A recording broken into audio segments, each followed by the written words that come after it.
C'est en début d'après-midi, ce mardi 23 avril 2019, que le cortège est arrivé au pavillon présidentiel de l'aéroport international de Njili, où le chef de l'État, Félix Antoine Tshisekedi Tshilombo, a été installé peu avant son départ pour Kisangani dans la Tchopo. Soucieux de s'imprégner personnellement des réalités profondes des provinces de la RDC, le président de la République effectue une visite de travail à Kisangani après celle de Boma dans le Congo central où il a procédé au lancement des travaux de la route Boma-Mwanda.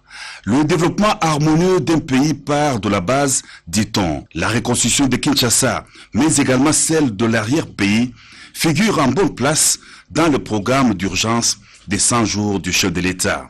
À Kisangani, le président de la République va inaugurer une série d'infrastructures de base, en l'occurrence les ponts jetés sur la rivière Lubunga et sur la rivière Tchopo. Le directeur de cabinet, Vital Kamerhe, accompagne le chef de l'État dans le déplacement de la Tchopo.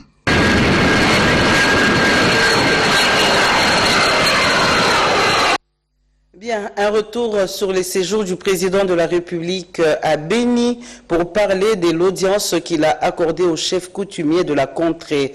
L'entretien avait tourné autour des questions de paix et de sécurité dans le Grand Nord, Anakle Mulundachi Swabanto. Ambition officielle à Béni, dans la province du Nord Kivu, le président de la République, chef de l'État, Félix Antoine Tshisekedi Tshilombo, s'est entretenu avec les chefs coutumiers de cette partie de la République. La rencontre avec la délégation des détenteurs du pouvoir traditionnel a permis au chef de l'État de s'informer des questions sécuritaires et sanitaires du coin, en particulier les attaques répétées des hommes en armes et de la maladie à virus Ebola qui décime la population. Au cours de cette audience, la délégation des chefs coutumiers a remis un mémorandum comprenant les desiderata des représentants du pouvoir traditionnel et de la population qu'ils encadrent. Félix Antoine Tshisekedi a réitéré à ses interlocuteurs sa volonté de ramener la paix et la sécurité à Béni et ses environs, ainsi que son désir de maintenir un contact permanent. Je suis très honoré de recevoir ces grands chefs de nos communautés ici, que je suis vraiment de cœur et d'esprit avec vous par rapport aux besoins qui sont les vôtres de retour à la paix et à la sécurité de nos populations ici.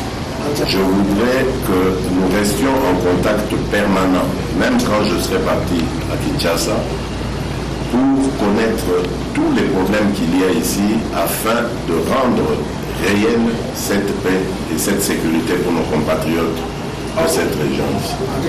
Par rapport au phénomène de cette maladie d'Ebola, je vous demanderai aussi à vous, nos chefs, d'être mon porte-parole auprès de vos communautés respectives pour leur demander de collaborer avec les autorités médicales afin d'éradiquer complètement et définitivement cette maladie.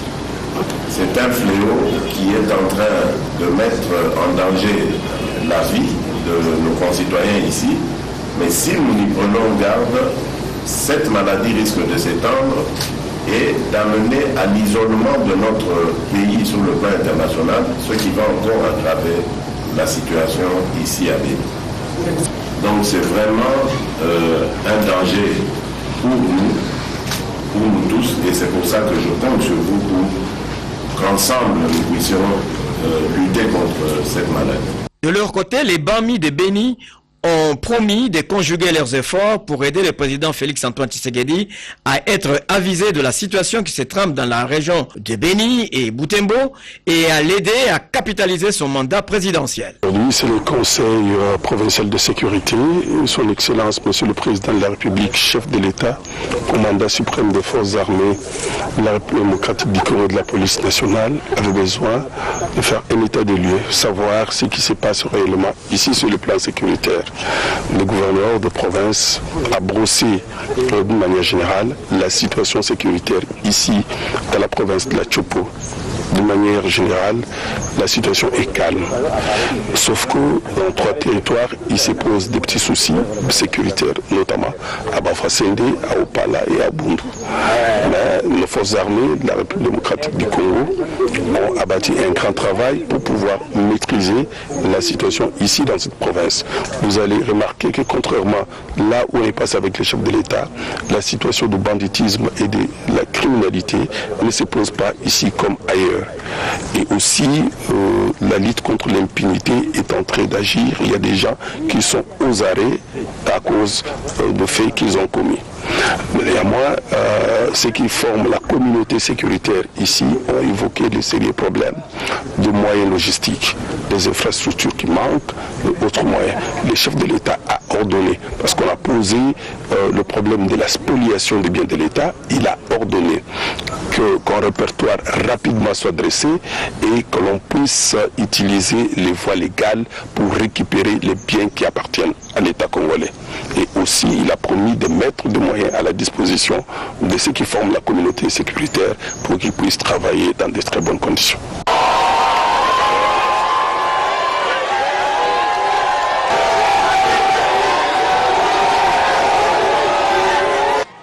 C'est une visite très attendue après la période tumultueuse qu'a traversée l'université de Kisangani.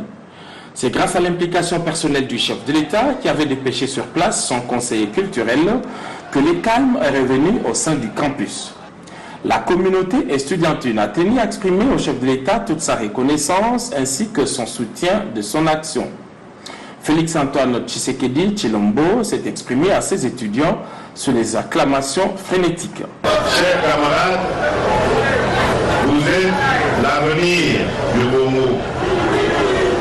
Vous incarnez ce que le Congo sera demain. Voilà pourquoi, de mon côté, je n'épargnerai aucun effort pour me mettre à votre disposition et vous faciliter votre évolution. Mais en échange, je vais vous demander d'aimer votre pays, d'aimer vos compatriotes congolais et d'aimer vos responsables, de les respecter du moins. Parce que c'est grâce à eux que demain vous allez devenir de grandes dames, de grands messieurs et que vous allez pouvoir vous occuper de la République. Cette rencontre a pris la forme d'une tribune populaire.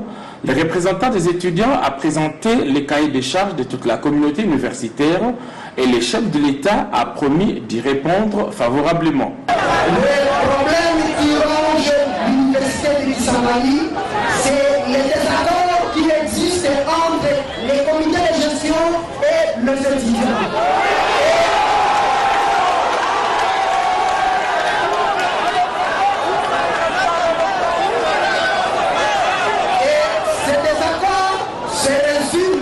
Autour de ce qu'on appelle la fixation des frais académiques.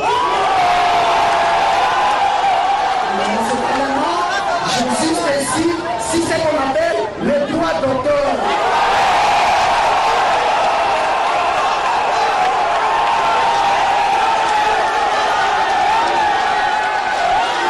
L'autre moment important du chef de l'État pour ce mercredi est la traversée du fleuve Congo par le bac pour inaugurer le pont Lubunga dans la commune du même nom.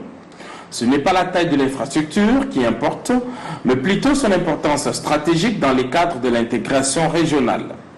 Le directeur général de l'Office des routes s'en est expliqué. Vous avez permis que quelqu'un qui est au Congo central peut passer par lac du Tamba, arriver jusqu'ici. Quelqu'un peut quitter Kisangani, il peut passer par cet ouvrage, arriver jusqu'à côté de Ikela et aller jusqu'à Boende et atteindre Mbandaka. Et s'il veut aller au Maïndombe, à partir de là, il descend jusqu'à Inongo et puis il arrive Bandundu jusqu'à Kinshasa. Donc, c'est un élément important d'intégration nationale.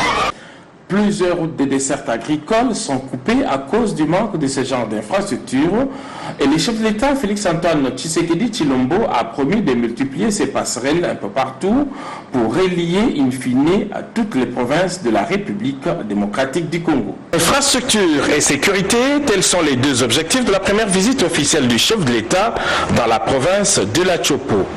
Le président Félix-Antoine Tshisekedi Tshilombo a été accueilli ce mardi par les gouverneurs de province et un panel d'autorités civiles et militaires. Après quelques moments d'échange avec les forces vives, essentiellement des jeunes venus en nombre à l'aéroport de Bamboka, le président de la République a pris la route nationale numéro 3 Kisangani-Lubutu jusqu'au point kilométrique 59. C'est ici que s'arrêtaient autrefois tous les gros véhicules marchandises, les vieux ponts des années 50 ayant coulé. Les ponts Luboya, jetés sur la rivière Wanyarukula que les chefs de l'État inauguré ce mardi, reconnaissent désormais la ville de Kisangani au territoire d'Opala. Ayant une portée de 30 mètres et une capacité de 60 tonnes, les ponts Luboya va faciliter les trafics entre les provinces du Nord Kivu, Sud Kivu, Maniema et Chopo. Les véhicules de grand tonnage peuvent désormais circuler aisément sans risque d'effondrement. Cet ouvrage a été monté en 25 jours par les ingénieurs congolais de l'Office des routes, sur financement du gouvernement congolais à travers les fonds de promotion de l'industrie. Les ponts Luboya inaugurent une série d'ouvrages inscrits au programme d'urgence de 100 jours dans la province de la Chopo et ailleurs.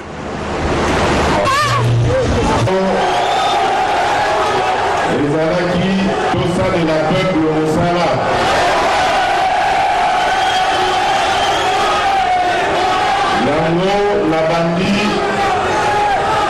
tourné dans la province ya Congo ya liboso mpona kopesa merci na bana mboka nyonso oyo baponaki ngai mpe mpona koyebisa baoyo baponaki ngai te ke nazali mpe président na bango. Et que ma problème na bango mpe na koyoka yango mpe na kosalela yango. Bokonzi na ngai ezali ya kokabola bakongole te, ezali nde ya kosangisa bakongole.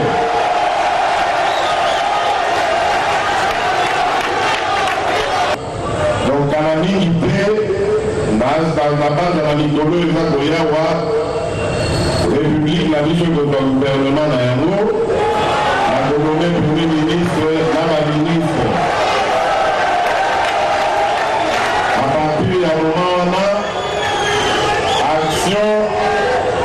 action, il y a gouvernement et pour sentir, résultat, il y a programme la mission pour défendre Arwa.